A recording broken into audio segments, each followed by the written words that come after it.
soirée athénienne en compagnie de Jean-Michel Rascol et de Christian Olivier. Bonsoir. Oui, bonsoir. Bienvenue effectivement au Stade Olympique d'Athènes. 21h04 ici dans la capitale grecque. 20h pour vous en France, 20h04. Et s'il fallait remonter un peu plus le temps encore, eh bien il y a maintenant 3000 ans que les Jeux Olympiques, les Jeux étaient organisés ici même à proximité de la capitale grecque, dans la plaine d'Olympie précisément. Et il y a 108 ans, eh bien un Français, le baron Pierre de Coubertin, se mettait dans l'idée de les rénover, ces Jeux Olympiques. 1896-2004, d'Athènes à Athènes, les Jeux pour une 20e Olympiade, avec sans doute quelque chose plein de sens dans une époque tourmentée où la trêve olympique ici prend évidemment toute sa dimension. Désormais, les doutes concernant la préparation de ces Jeux Olympiques d'Athènes 2004 sont dissipés. Ils auront bien lieu. Dans quelles conditions? Impossible de le dire encore. L'essentiel étant que tout se passe bien pour les 10 500 athlètes qui participeront aux 28 sports et aux 31 disciplines pour 201 nations participantes. Mais ne soyons pas dupes également. Espérons que cela se fera dans la plus totale transparence, dans la parfaite équité, dans la parfaite propreté également, même si le chemin reste encore très long. Jean-Michel Rascol, bonsoir. Bonsoir. Dispositif spécial évidemment pour le plus grand plaisir, on l'espère en tout cas, des auditeurs de RTL ce soir, avec évidemment la retransmission intégrale de cette cérémonie, de nombreux invités, des surprises, des réactions à chaud. Nos consultants également viendront nous rejoindre, parmi lesquels David Douillet qui viendra nous rendre une petite visite. Et puis du Club France, nous retrouvons évidemment très régulièrement Christophe Pacaud avec de nombreux invités. Du Centre international des médias évidemment, nous retrouvons Isabelle Langer, Stéphane Carpentier, Jérôme Milagou et Jean-François Renaud, la mémoire olympique, journaliste au journal L'Équipe, le quotidien sportif évidemment qui fait référence et qui sera notre partenaire durant cette quinzaine olympique. Nous retrouvons également Céline Chaudot, correspondante de RTL à Athènes, dans les endroits symboliques de la capitale grecque. Christophe vous l'a dit, nous suivrons également pour les amoureux de foot la Ligue 2 tous les quarts d'heure. Et puis en duplex, Violaine Van Heuiek qui nous parlera de ce que nous sommes en train de voir actuellement et pour encore une vingtaine de minutes, les tableaux grecs, le spectacle grec. Violaine, bonsoir. Oui, bonsoir Christian. Vous avez écrit il y a peu de temps, Violaine, La naissance des Jeux Olympiques, le sport dans l'Antiquité, un ouvrage que je recommande évidemment aux auditeurs de RTL, paru aux éditions Les Belles Lettres. Vous faites référence évidemment ce soir et vous nous faites le plaisir d'être avec nous pour nous accompagner et pour nous expliquer également ce que nous pouvons voir, car il n'est pas interdit aux auditeurs de RTL de regarder les images et d'écouter l'antenne de RTL. Et pour tous ceux qui sont dans leur voiture ou qui travaillent ou qui n'ont pas la possibilité de regarder la télévision, et bien grâce à vous, nous allons essayer de comprendre ce qui se passe actuellement. De façon globale, Violaine Van Heuiek, le chorégraphe grec qui nous propose le spectacle actuellement, a voulu un mélange et une résurrection finalement des mythes et des thèmes de l'Antiquité, mais remis au goût du jour, n'est-ce pas? Oui, alors évidemment ce chorégraphe c'est Dimitris Papaioannou et il faut savoir que c'est quelqu'un que les Français connaissent peut-être parce qu'on l'a découvert à Lyon en 1998. Il avait donné un spectacle faisant référence à Médée et effectivement son but c'est toujours d'utiliser une référence classique et de le mettre au goût du jour. Alors ce qu'on a vu déjà jusque-là, ce qui est absolument formidable, c'est ce lac évidemment qui fait référence à l'Antiquité parce que eh bien il était courant dans l'Antiquité de transformer en lac les théâtres pour y donner des spectacles. Là nous voyons des scènes qui rappellent alors une époque du 15e siècle avant Jésus-Christ, des époques mycéniennes. Pourquoi? Eh bien parce que l'emblème de ces jeux, on l'a vu également émerger gigantesque, eh bien c'est cette idole cycladique qui fait référence à la même époque. Tout cela est très beau avec une dominante de bleu et de blanc qui sont évidemment les couleurs de la Grèce. Alors nous allons y revenir dans un instant, bien entendu, Violaine Van Heuiek. Jean-Michel Rascol, la cérémonie a démarré il y a une vingtaine de minutes, à 19h45, heure française, et cela effectivement, comme l'a dit Violaine, a commencé par la présentation de ce superbe lac artificiel, et on a vu les 5 anneaux olympiques s'embraser. Oui, c'est une histoire très ancienne, en fait, racontée avec des procédés très, très modernes, et c'est un petit peu l'originalité des scènes auxquelles nous allons assister tout au long de cette soirée. Il y a eu d'abord les anneaux olympiques, enflammés au milieu de ce lac, c'était spectaculaire, ça réchauffait un petit peu les esprits, même si ici à Athènes, on n'en a pas vraiment très besoin. D'ailleurs, j'ajoute qu'il y a en ce moment même au stade olympique 77 000 spectateurs. J'ajoute également qu'aucun d'entre eux n'a été fouillé à l'entrée du stade olympique. Je crois qu'il y avait un petit problème de sécurité, mais tout se passe très bien pour l'instant. Jacques Rogge, le président du CIO, accompagné du président de la République grecque Konstantinos Stéphanopoulos, ainsi bien sûr que de madame Angelopoulos, se sont placés sous le drapeau olympique tout à l'heure pour entendre retentir l'hymne de la nation. Ils auront chacun, ces trois personnages, des rôles très importants tout au long de cette soirée. Et puis bien sûr les athlètes, il y aura 9000 figurants au cours de cette soirée. Et puis bien sûr l'incertitude de ceux ou de celui qui tout à l'heure en fin de soirée enflammera la flamme de la 28e Olympiade. Un spectacle qui se déroule devant nos yeux comme une pièce en 3 actes. Les tableaux grecs, nous allons y revenir dans un instant avec Violaine Vanoyek. Puis ensuite le défilé des 10 500 athlètes environ, d'une durée d'1h30. Bien sûr, nous suivrons tout cela de très près et avec également des réactions par téléphone en direct également du stade pour partager l'émotion de ces athlètes, notamment la délégation française qui se prépare derrière le stade, pas loin de nous d'ailleurs, pour défiler devant ces 70 000 spectateurs. Et la troisième partie du spectacle, à partir de 22h et jusqu'à 23h pour vous en France, eh bien ce sera évidemment le cérémonial olympique avec le serment, l'hymne olympique et puis surtout l'arrivée de la flamme et un suspense qui portera la flamme, qui embrasera cette vase olympique. Violaine Vanoyek, vous êtes toujours avec nous et toujours ce magnifique défilé avec plusieurs tableaux grecs, et j'ai envie de dire que nous réapprenons notre culture d'une certaine façon, notre culture européenne, mais avec un petit accent et même j'ai envie de dire un gros accent de modernité. Oui, alors un gros accent de modernité, oui et non, parce qu'il y a quand même ici des représentations qui sont, on va dire, volontairement remises dans le temps, c'est-à-dire que vous avez vu des armures qui ont défilé, ce sont des armures qui étaient utilisées à l'époque troyenne, vous savez, à l'époque de la guerre de Troie, et puis petit à petit on a vu ce qu'on appelle des kouroi en grec défiler, c'est-à-dire des jeunes gens qui représentent un petit peu le beau, la beauté du corps, donc c'est normal puisque l'athlète autrefois eh bien, devait être beau selon des critères bien précis, et puis là on remonte petit à petit le temps, mais ce qui est extraordinaire, c'est que tous les tableaux que vous voyez défiler, eh bien on les connaît par les vases, ce sont des reproductions de vases antiques, la plupart du temps de scènes antiques qui sont très connues, de bas-reliefs également que l'on a retrouvés lors de fouilles. Vous voyez ici par exemple des bas-reliefs qui font référence non seulement au sport mais également à la musique, également à la poésie, aux muses. Pourquoi? Parce qu'à l'époque, eh bien, le sport et les Jeux olympiques, c'était également des jeux où s'affrontaient les poètes et les musiciens. Et ça, on nous avait promis effectivement de faire ce rappel-là, que l'intellect et le corps eh bien, sont étroitement liés. À l'image, Violaine, d'ailleurs, du centaure tout à l'heure que nous avons vu entrer sur ce lac, le centaure qui représente, je crois, sauf erreur de ma part, et c'est pour ça que vous êtes là pour nous guider, qui représente à la fois la force et l'intellect. Oui, la force et l'intellect, mais si on a vu le centaure, eh bien c'était parce qu'il était sur le fronton du temple de Zeus qui se trouve à Olympie, le centaure, et le centaure, eh bien, il a lutté contre Héraclès, et Héraclès serait certainement l'un de ceux qui auraient initié les Jeux olympiques. Donc c'était une référence aux origines des Jeux olympiques en fait. Hein. Et vous voyez là, bon, effectivement défiler les athlètes dans les différentes épreuves.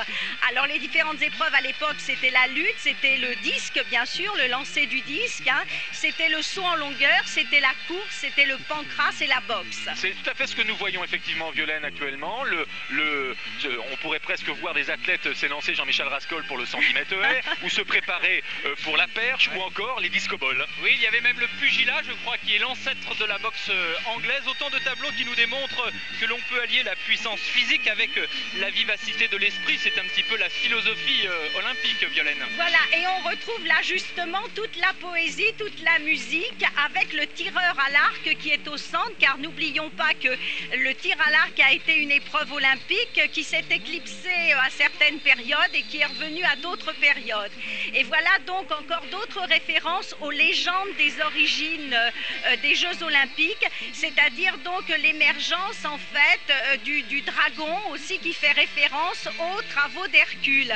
Bon, vous savez que Hercule, selon la légende, pouvait être donc l'initiateur des Jeux olympiques, mais on a pensé également à Zeus, et on a pensé aussi à un demi-dieu qui pouvait être Pélops. Bien sûr. Pélops, héros donc et époux de Hippodamie. Si je vous dis ça, ça peut paraître un peu complexe pour les auditeurs. En deux mots. Mais c'est tout simplement parce que c'est tous ces tableaux qui défilent devant nos yeux. Merci beaucoup Violaine. On se retrouve dans quelques instants bien évidemment, car cette cérémonie ne fait que démarrer.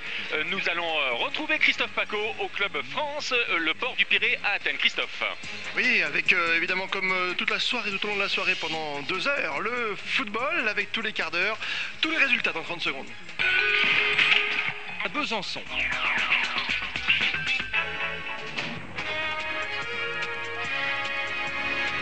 RTL Athènes 2004. Christophe Paco.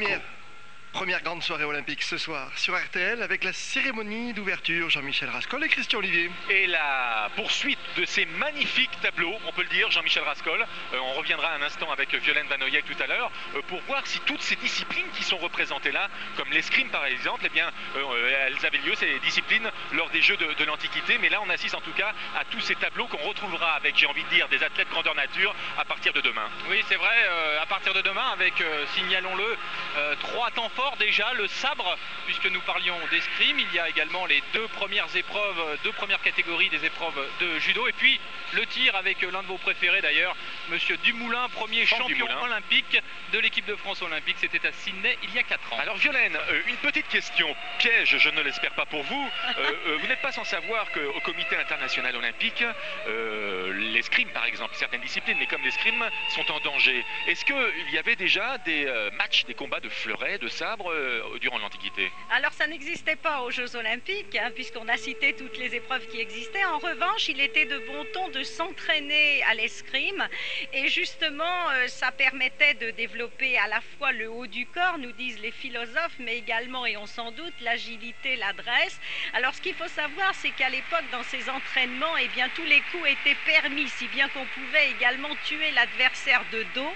Mais sachez qu'aux Jeux olympiques, eh bien, celui qui était tué était le gagnant, car il était formellement interdit, comme aujourd'hui d'ailleurs, de tuer son adversaire. Ah, très bien, ça c'est une précision importante. Aujourd'hui, effectivement, c'est rassurant pour la suite de cette compétition, ou plutôt le début de cette compétition, puisque vous le savez, toutes ces disciplines olympiques seront à suivre évidemment sur l'antenne de RTL durant 15 jours, avec de grands rendez-vous. Le matin, on refait les Jeux, notamment présentés par Olivier Jay. Le soir, de 18h30 également jusqu'à tard dans la nuit, en compagnie de Christophe Paco. Ce sera le club RTL, l'équipe partenaire évidemment de RTL pour cette quinzaine olympique. Quelques minutes encore de tableau grec, et ensuite, eh bien, ce sera l'un des grands moments, l'un des très grands moments forts de cette cérémonie, avec l'arrivée des athlètes. Nous n'en sommes pas encore tout à fait là, Jean-Michel. Oui, j'ai une pensée, Christian, pour un certain Monsieur Decoufflé, qui lors des Jeux de 1992 avait un petit peu imaginé toute la technique que l'on réapprend, que l'on revoit ce soir, avec beaucoup d'athlètes suspendus, d'acteurs suspendus. Il y a le spectacle sur terre, mais aussi dans ce stade olympique, le spectacle dans les airs. Et pour revenir à des jeux peut-être plus modernes, les premiers, ceux de 1896, eh bien rappelons qu'ils étaient bien sûr organisés en Grèce, et qu'à l'époque, simplement 14 nations pouvaient concourir dans ces jeux pour 214 athlètes. Il y avait 9 sports et ils duraient 10 jours. Aujourd'hui, nous revenons en Grèce pour un comité olympique qui compte 201 cénos, c'est-à-dire 201 nations, 10 500 athlètes et 28 sports durés 17 jours. Nous sommes bien sûr dans un autre temps. Actuellement sous nos yeux, Violaine Vanoyek, des centaines de figurants qui entrent tout doucement, j'ai envie de dire, dans cette eau du lac, sur le terre-plein central donc de ce stade olympique. Oui, alors on voit surtout cette femme qui est enceinte, qui est prête à accoucher en fait, et qui est le symbole bien sûr de la création. Pourquoi? Ça fait référence au dieu de la fécondité. Il ne faut pas oublier que le site d'Olympie abritait les dieux primordiaux, hein, Rhea et Chronos, c'est vraiment ceux qui ont créé la terre, qui ont créé le ciel également. Et donc cette femme fait donc référence à ces dieux, et les athlètes autrefois et peut-être aussi aujourd'hui vont donc s'affronter devant le regard de ces dieux terrestres et célestes.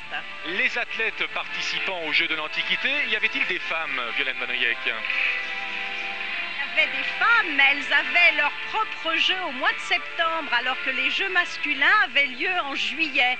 Et il était interdit aux femmes de fouler le sol olympique pendant les jeux masculins, sinon elles étaient immédiatement condamnées à mort par le tribunal olympique. Un magnifique tableau actuellement avec un stade olympique qui s'est complètement quasiment éteint, avec des milliers de petites lumières agitées par les 70 000 spectateurs de ce stade olympique. Décor absolument féerique, et toujours ces centaines de figurants, donc avec cette femme enceinte au milieu entre ces figurants, et les applaudissements que vous entendez très certainement devant nous, un public grec notamment, certainement très cosmopolite, mais grec surtout, ravi du spectacle qui lui est proposé. Violaine, Jean-Michel Rascol nous le disait, oui. Le chorégraphe grec s'est inspiré également de l'œuvre de Philippe de Coufflet, qui avait effectivement organisé la cérémonie d'ouverture et de clôture des Jeux Olympiques d'Albertville. Et également de Jean-Paul Goude, tout à fait. C'était en 92. Tout à fait. Oui, c'est-à-dire qu'on retrouve, si vous voulez, le thème de l'eau, du feu, omniprésent. Mais là, si vous voulez, il prend toute sa signification, parce que le feu, effectivement, ça nous fait penser à l'épisode de Jason et de la toison d'or. Très rapidement, Jason était parti donc avec les Argonautes chercher la toison d'or, et malheureusement, il a péri dans des conditions affreuses, et le feu nous rappelle cette légende, de même que le feu nous rappelle également la fin d'Héraclès, puisque la femme d'Hercule est morte brûlée vive. Donc, si vous voulez, ça fait encore une fois tout cela référence non seulement à la création des jeux, mais également aux héros et aux demi-dieux qui seraient à l'origine des jeux anciens. Jean-Michel Rascol. Oui, on s'est longtemps demandé pourquoi il y avait ce toit si difficile à construire, le toit de Calatrava, et pourquoi on avait mis autant de moyens pour réussir cette enceinte supérieure, si l'on peut dire. Eh bien, on comprend ce soir, car des milliers de petites lumières réfléchissent dans ce toit et donnent un petit peu au stade olympique une apparence de navire. C'est vrai que nous sommes au cœur de la Méditerranée, au cœur des îles, au cœur du pays de l'eau, si l'on peut dire, et que ce toit donne un petit peu la note de cette cérémonie. Il y a bien sûr les athlètes, il y aura les athlètes, il y a des acteurs, pour l'instant il y a l'eau, et puis il y a cette enceinte qui symbolise parfaitement ce que l'olympisme représente. Avec un spectacle pour l'instant qui ressuscite donc les thèmes de l'Antiquité, réussi à la perfection, qui a parfaitement respecté le timing, qui a plu aux spectateurs. Pour la petite anecdote, lors des 2 répétitions générales, eh bien, nous avons pu approcher les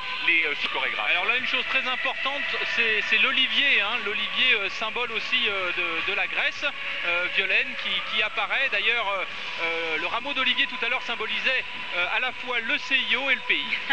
C'est absolument sublime. Vous avez 2 images là absolument sublimes. Vous avez l'idole, on a une idole cycladique qui est donc encore une fois...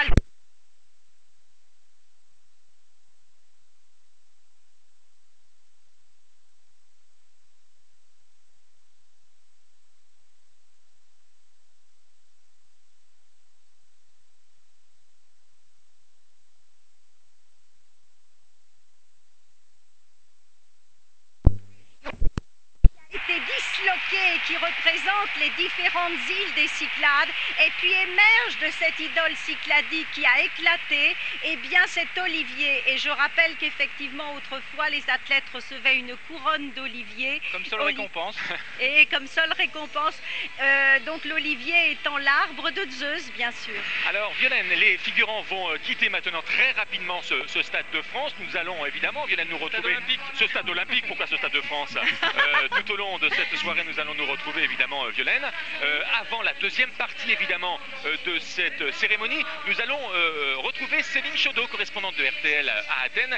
Céline, vous vous trouvez au pied de l'acropole. Alors comment les habitants d'Athènes, comment les Athéniens qui n'ont pas pu avoir de billets pour assister à cette cérémonie ont-ils vécu cette première partie de cérémonie au pied de l'acropole?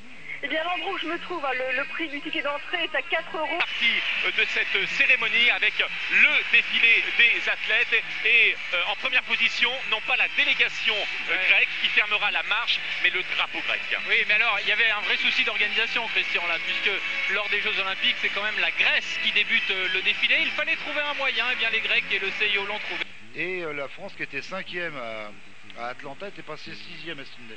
Et notre bon ministre Jean-François Lamour aimerait bien qu'on reprenne cette 5e place. Donc les Australiens sont nos adversaires directs. En duplex toujours, Violaine Vanoyek. Violaine. Oui, je suis là. Alors en fait, oui, c'est ce qui est intéressant aussi de voir dans toutes ces délégations qui défilent, c'est que les Grecs ont eu l'heureuse idée de mettre entre chaque délégation des petites femmes habillées comme des vases mycéniens, des vases grecs du XIVe siècle avant Jésus-Christ. On y retrouve des symboles qui nous font penser à la Crète, aux Cyclades encore une fois, et on peut s'en étonner tout de même. Pour moi, j'en suis ravie parce que ça fait référence à une Grèce donc du XIVe siècle, alors que les Jeux ont surtout connu leur grande prospérité au 5e siècle avant Jésus-Christ. Et finalement, ça fait référence à une histoire grecque que l'on connaît mal, que les Grecs eux-mêmes on connaissait mal. Et donc, je suis ravie aujourd'hui qu'ils mettent ça en avant, finalement, entre chaque délégation, ces tableaux, ces femmes qui sont habillées avec des sortes de tableaux ou de vases qui nous rappellent donc ces symboles de vraiment la plus ancienne Grèce. Et vous aviez raison de le souligner, Violaine Vanoyek, auteur de la naissance. RTL Athènes 2004. Christophe Paco. Et première très grande soirée olympique dans la moiteur d'Athènes ce soir avec la cérémonie d'ouverture. Christian Olivier au stade olympique. D'ailleurs, les Cubains tout à l'heure, lorsqu'ils sont passés, ils se sont mis à danser sur les rythmes de votre ami.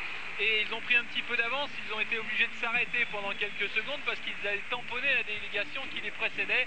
C'est vrai que c'est entraînant, bravo Christian. Violaine Vanoyek, toujours en duplex avec nous. Est-ce que ce défilé vous donne satisfaction, Violaine? Et j'ai envie de dire, j'ai d'abord une question importante. Est-ce qu'il y avait ce type de défilé lors des Jeux de l'Antiquité? Alors oui, il y avait ce genre de défilé qui commençait, qui évidemment avait lieu à Olympie. C'était un petit peu la même chose. On partait du temple de Zeus où on sacrifiait 100 bœufs à Zeus et puis les délégations partait en direction du stade.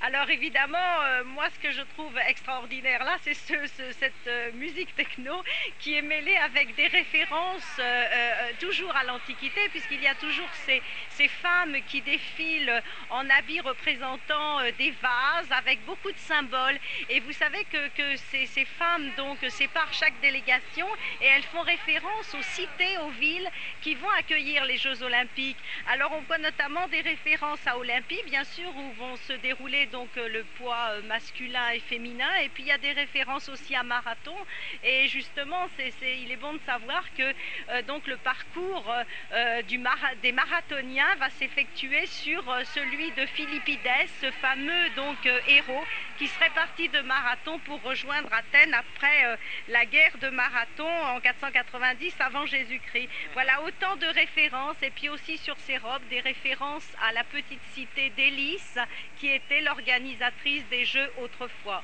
Merci beaucoup Violaine pour ces précisions également très intéressantes.